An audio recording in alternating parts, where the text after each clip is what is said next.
English honours নেবে ভাবছো বা ইংলিশ অনার্স নিয়েছো, তাহলে এই ভিডিওটা তোমার জন্য। As a student of English honors, I want to tell you some misconception about English honors.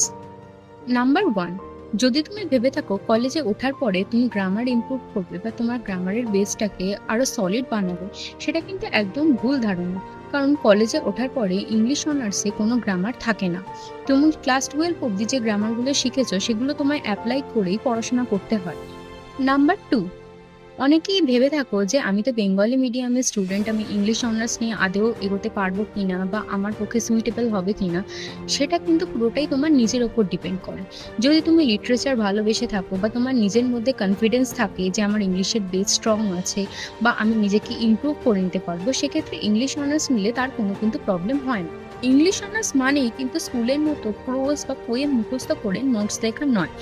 English অনার্সে অনেক নভেল থাকে, ড্রামা থাকে, তার সাথে prose, poetry, figure of speech, metre, critical analysis, অনেক কিছু থাকে। এগুলো তোমাদেরকে মুখস্থ করলে চলে না, নিজেদেরকে লিখতে জানতে হয়। তাই নিজের লেখার দক্ষতা না থাকলে ইংলিশ অনার্সে টিকে থাকা কিন্তু খুবই মুশকিল।